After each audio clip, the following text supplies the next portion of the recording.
Maingat na idinikit ni Isabel ang kanang tenga sa harap ng pinto ng opisina ni Tristan sa pagbabaka sakaling marinig ang pinag-uusapan nila ni Ada. Linggo ng umaga, kagaya ng sinabi sa kanya ni Tristan ay kakausapin muna nito ang nagboluntaryong magtuturo sa kanyang mag-aral. Ngunit hindi naman niya alam na hindi siya kasama na makikipag-usap sa magiging guro niya. Uy, Isa, anong ginagawa mo dyan? Napatayo si Isabel ng diretsyo nang marinig ang boses ni Ria mula sa likuran niya. Ria, hinaan mo ang boses mo. Baka marinig tayo sa loob. Pabulong na sambit ni Isabel. Sapat para madinig ito ni Ria. Bakit nagpapakahirap ka dyan kung pwede ka naman pumasok sa loob at makisali sa kanila? Hindi pwede. Sabi ni Tristan, siya na daw ang bahalang kumilatis kay Adam. Ani ni Isabel. Saka muling ibinalik ang tingin sa harap ng pinto. Ano kaya ang pinag-uusapan nila? Ang tagal na nila dyan, kalahating oras na rin sila nag-uusap pero wala akong maintindihan. May narinig akong boses pero hindi malinaw. Sa tingin mo, matutuloy pa kaya to? Aba, oo naman. Baka binabakuran ka lang ni Sir para hindi gumawa ng move si Adam. Biro ni Ria, pero kinunutan lamang siya ng noo ni Isabel at hindi pinansin ang sinabi nito. Natawa siya sa reaksyong nakita. Pero seryoso, talagang kikilatisin siya ni Sir Tristan dahil noong nakaraang araw pa lang naman sila nagkita at di pa maayos ang unang pagkakakilala nila. Ewan ko ba sa pusang dala nitong si Adam? Sa'yo maamo naman pero nang makita si Sir, naging agresibo. Nagulat nga rin ako nung tumalon yung pusa sa mukha ni Tristan.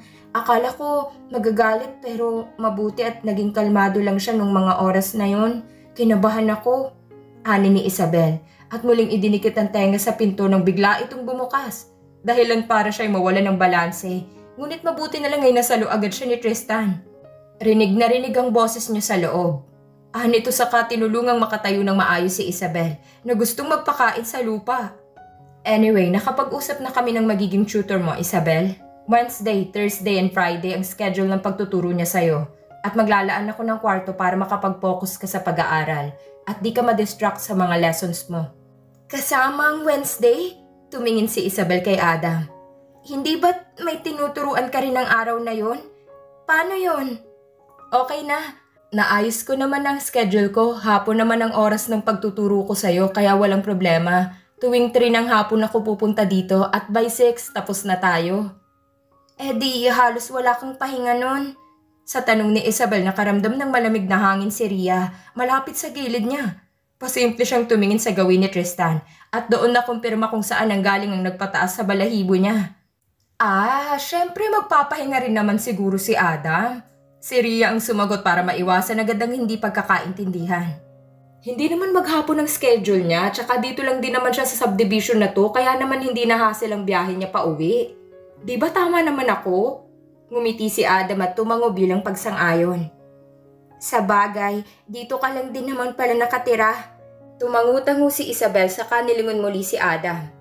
Sandali, ano palang gamit ang kakailanganin ko sa pagsisimula natin? Ballpen at papel lang ba o baka may kailangan ka pa? Sapat ng ballpen at papel, ako nang bahalang mag-provide ng ibang kakailanganin natin. Nito saka may iniabot sa kanyang transparent na envelope na naglalaman ng mga papel. Sa Miyerkules na ang start natin, mga 3:00 ng hapon, dapat nakaredy ka na. At habang mahaba pa ang libreng araw mo, bibigyan kita ng ilan sa mga magiging lessons natin. Subukan mong basahin o pag-aralan ng mga magiging topic natin dyan. At by next week, sasabihin mo sa akin kung alin sa mga tong hindi mo naiintindihan. Para aware na rin ako kung saan tayo dapat na mas mag-focus. Paano kung hindi ko maintindihan lahat? Bahagya itong natawa.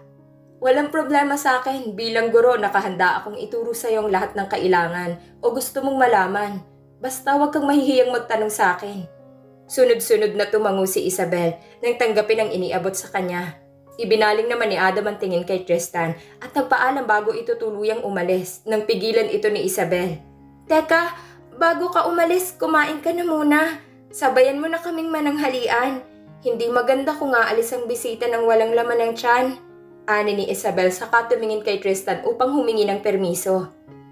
Okay lang ba sa'yo? Ngumiti si Tristan, ngunit taliwas ito sa sinasabi ng mata nito.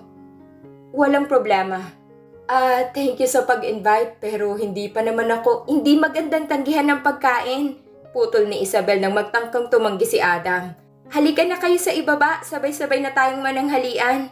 Naunang naglakad paalis si Isabel at kinuha naman ni Rhea ang pagkakataong iyon para sumabay sa kaibigan niyang walang kamalayan sa ikinilos nito. Isa, hindi ka ba nakakaramdam ng lamig? Bulong ni Rhea rito, saka lumingon sa likuran para silipin ang dalawang tahimik na nakasunod sa kanila. Grabe, hindi ko alam kung good news ba to o bad news. Ang alin? Takang tanong ni Isabel at nagtangka pang lumingon sa likuran nila nang pigilan siya ni Rhea. Wala, makiramdam ka na lang next time, bulong nito. Mukha kasing naging tigre ng pusa natin. May pusa tayo? Napangiwi na lamang si Rhea at napailing sa pagiging inosente ni Isabel. Bigla niyang naisip na mukhang kailangan din itong matutunan kung paano makiramdam sa ganitong sitwasyon dahil wala itong kaidi-idiya na ang asawa ay hindi pabor sa pag-iimbita sa bisita. Ang matamis na ngiti ni Isabel ay hindi mawala-wala sa labi niya habang kasabay na kumakain si Tristan na nasa gilid habang si Adam naman ay nakapwesto sa harapan niya. Hindi niya maitago ang saya sapagkat itong unang pagkakataon na mayroon siyang naimbitahang bisita mula sa subdivision na tinitirahan niya na ang akala niya noon ay imposibleng mangyari. Pero ngayon nagawa niya. Alam ni Isabel na dapat tahimik ang mesa kapag kumakain sila, ngunit susubukan niya itong baguhin para hindi malungkot ang hangin na siyang nakasanayan na sa mansyon ni Tristan. Nagbukas siya ng mapag-uusapan para may mapagkwentuhan na nagtuloy-tuloy dahil sinamahan siya ni Adam. Hala, taga-probinsya ka rin? Pareho tayo. Ani ni Isabel na hindi maitago ang gulat at saya nang malamang probinsyano din ang magiging guro niya. Pakiramdam niya ay marami silang mapagkakasundoan, lalo na't pareho sila ng pinanggalingang bayan. First year college nang sanayin ko ang sarili kong tumayo sa sariling mga paa. Hindi ako dumepende sa nakukuha kong tulong mula sa magulang ko, kaya pinagsabay ko rin ang pag-aaral sa pagpa-part-time job. Fortunately, na-survive ko naman at masasabi kong worth it ang lahat ng pagod na yon. Kwento ni Adam. Dito na ako sa syudad hanggang sa makagraduate ako, makapasa sa board exam, maging elementary teacher sa isang public school hanggang sa mag-resign. Simula nun, dito na ako tumira mag-isa at ang tanging kasama ko lang sa bahay ay si Belle. Ilang taon na rin akong hindi nakakauwi sa probinsya namin, kaya minsan ang parents ko na lang ang dumadalaw dito sa syudad para bisitahin ako. Wow, ang galing mo naman! Hindi mapigilan ni Isabel ang sarili na bahagyang pumalakpak dahil humanga siya sa narinig niya mula kay Adam. Nakaya mong tumayo sa sarili mong mga paa sa ganong edad? Ako pakiramdam ko, hindi ko kaya. Naglakas loob lang talaga akong lumawas sa probinsya patungo dito sa syudad para makapaghanap ng trabaho. Itong unang pagkakataon na bumiyahe ako ng sobrang layo tapos ako lang mag-isa. Madalas kasi si Lola ang kasama ko kapag may mga lakad ako. Pero ngayon, ako na lang mag-isa dahil kailangan talaga. Pero nagawa mong makarating dito sa syudad ng ligtas. Isang achievement din yun para sa'yo. Tugon ni Adam, saka uminom ng tubig sa basong nasa harapan niya. Pasimple siyang tumingin kay Tristan na walang imik na kumakain. Ngunit nakikinig sa pinag-uusapan nila. Tinapunan niya ng tingin ang kamay nito para hanapin kung may suot itong singsing. Pero wala. Binalik niya ang tingin kay Isabel at suot nitong singsing sa palasingsingan nito. Gaano na kayo katagal mag-asawa? Sa tanong na lumabas sa bibig ni Adam, natigilan si Tristan sa paggalaw ng kobyertos niya habang si Isabel ay tila wala lang sa kanyang narinig kung kaya't siyang sumagot. Bago lang kaming dalawa, sagot nito. Sa kanilingon ng katabi niyang seryoso ang mukhang nakatingin sa bisita na pinagtaka niya. Mga isang buwan pa lang kaming kasal ni Tristan. Bakit mo pala kasama ba sa trabaho mo ang pagtatanong tungkol sa personal na buhay ng magiging estudyante mo? Tanong ni Tristan. Hindi naman lahat, pero may gusto lang sana akong kumpirmahin. Confirmation about what? About my student. Oh, about my wife? You can ask me. Katahimikan. Isang nakakabinging katahimikan ang bumalot sa kanila matapos hindi makasagot agad ni Adam sa naging tugon ni Tristan. Pwede makisali? Anong pinag-uusapan niyo? Wala kasi akong masyadong maintindihan sa inyo. Pagsingit ni Isabel na naguguluhan sa nangyayari sa mesa. Hindi naman siguro kayo nag-aaway ano? No, we're not, Isabel. Pinutol ni Adam ang balak sanang sabihin ni Tristan dahil sa mga oras na ito isa lang ang nasa isip niya. Hindi mo ba talaga ako naaalala? Ha? Nagsalubong ang kilay nito saka tumingin kay Tristan na gaya niya naguguluhan din sa nangyayari. Anong ibig mong sabihin? Ngumiti ito ng bahagya bago tumayo upang ipakilalang buo ang sarili niya. Ako si Adam Rada, o mas kilala sa tawag na Dada na ikaw ang mismong nagpalayaw. Ako ang dapat na pinakasalan mo, hindi ang lalaki sa tabi mo. Excuse me?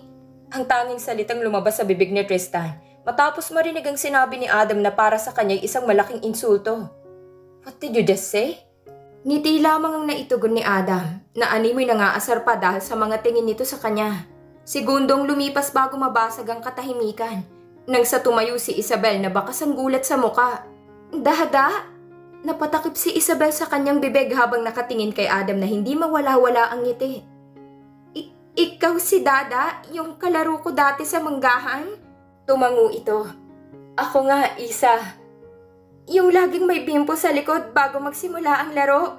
Yung laging amoy baby powder. Natatawang muling tumango si Adam dahil hindi niya akalaing pati yun ay maaalala sa kanya ng kababatang si Isabel. Hala, seryoso ka ba? Umalis si Isabel sa kinauupuan niya upang lapitan si Adam. Pero ang alam ko, nasa ibang bansa na kayo. Yun kasi ang huling balita sa akin ni Lola matapos niyong umalis sa probinsya. God, ang tagal na nun. Nagbakasyon lang kami sa abroad ng ilang buwan pero umuwi din. Noong malapit na mag-start yung enrollment para sa mga junior high. Paliwanag nito. Plano ko nga sanang dumalaw sa inyo noon pero nawalan na ako ng oras dahil sa dami ng inaasikaso ng enrollment hanggang sa naging busy na ako sa school at nawala na sa isip ko yung pagdalaw sa inyo. I'm sorry kung ngayon lang tayo nagkita tapos ikaw pang nakahanap sa akin pero di mo naman ako nakilala. Hala, syempre, ang laki kaya ng pinagbago mo. Natutuwang wika ni Isabel habang pinagmamasdan ng maigi si Adam na para bang ngayon lamang niya ito nakita. Ang natatandaan ko, matangkad pa ako sa'yo noong huling kita natin. Chubby ka rin nun at napakataba ng pisngi mo, kaya lagi kitang kinukurot. Ngayon ang tangkad-tangkad mo na at hindi na rin chubby. I'll take that as a compliment. Ha? Nakangiti itong umiling saka ibinukang parehong braso, senyalis para bigyan ng permiso si Isabel na yakapin siya. Ngunit bago pa ito mangyari tumikhim si Tristan, dahilan para mahinto ang dalawa. Excuse me? Tumayo si Tristan mula sa pagkakaupo at ibinaba ang serbilyeta sa mesa bago lingunin ang dalawa. Ayokong makaabala sa reunion yung dalawa. So, hindi ka naman nakakaabala eh. Sandali nga. Hanin ni Isabel saka pinuntahan si Tristan sa pwesto nito at hinila para dalawa silang lumapit kay Adam. Hindi ko alam kung anong pinag-uusapan nyo kanina pero gusto kong ipakilala sa'yo si Dada. Kababata ko siya sa probinsya sa amin. Magdadalawang dekada na rin halos kaming hindi nagkikita. Tapos akalain mong dito pa sa syudad kami pagtatagpuin. Ang galing, hindi ba? Narinig ko nga. Casual na sagot ni Tristan. Saka tinapunan ng tingin si Adam na hindi pa rin nawawala ang ngiti sa labi na nag-uudyok para makaramdam siya lalo ng inis. Napansin naman ito ni Adam kung kaya't binawi na niya ang sinabi. I'm sorry sa sinabi ko kanina. Bad joke. Itinaas ni Adam ng bahagyang kanang kamay para sana'y makipagkamay kay Tristan. Pero nagawa lang siya nitong titigan. Hindi naman seryosong sinabi ni Dada kanina. Nagbibiro lang siya.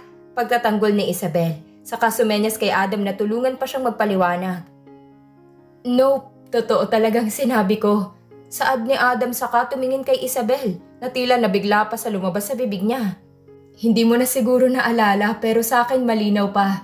Yun kasi ang naisip kong paraan para maalala mo ko dahil noong mga bata tayo, nangako ako sa'yo na pakakasalan kita kapag laki natin. But unfortunately, may iba na palang nakagawa nun sa'yo. Ha? Teka, hindi ko na masyadong tanda yun. I see. Ani ni Tristan na nanatiling kalmadong ekspresyon ng muka kumpara kanina. Tumingin ito kay Isabel. Ikaw munang bahala sa kanya at may aasikasuhin pa pala ako sa opisina sa taas. Pwede kayong magkwentuhan dito as long as hindi siya lalagpas sa linya. Linya saan? Takang tanong ni Isabel pero hindi na siya pinansin ni Tristan dahil nilagpasan na siya nito para umalis sa dining area. I smell jealousy. Ani ni Adam kaya nabalik ang tingin sa kanya ni Isabel na lalong nalito na naman sa narinig niya. Jelly Ace? Gusto mo ng Jelly Ace?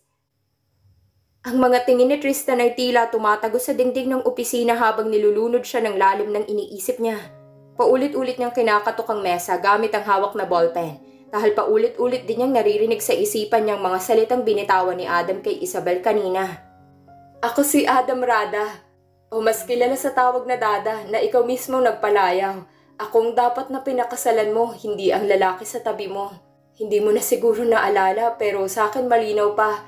Yun kasi ang naisip kong paraan para maalala mo ko dahil nung mga bata pa tayo. Nangako ako sa'yo na pakakasalan kita kapag laki natin. But unfortunately, may iba na palang nakagawa nun sa'yo. Mariing pumikit si Tristan dahil sa inis. Hindi maipaliwanag ni Tristan kung bakit siya nagkakaganito. Pakiramdam niya itrinador siya. Dahil napaka-professional ni Adam kanina nung magkausap sila dito sa opisina. Ngunit bumaliktad ang mundo nang si Isabel na ang kumausap dito. Buong akala niyang walang magiging problema. Dahil pagiging guro lamang ang magiging papel nito sa kanyang asawa. Subalit sa kasamaang palad. Hindi pala. Anong laban niya sa taong matagal na palang kaibigan ng asawa niya? May karapatan ba siyang mainis o magalit? Mayroon ba siyang karapatang makaramdam ng isang matinding emosyon na pwedeng makasira sa kanilang relasyon bilang mag-asawa?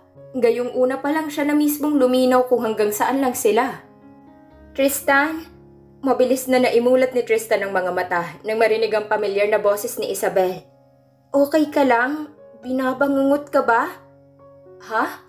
Umayos si Tristan ng pagkakaupo sa swivel chair at lumingon sa likuran nito para silipin kung meron ba itong kasamang pumasok sa loob ng opisina.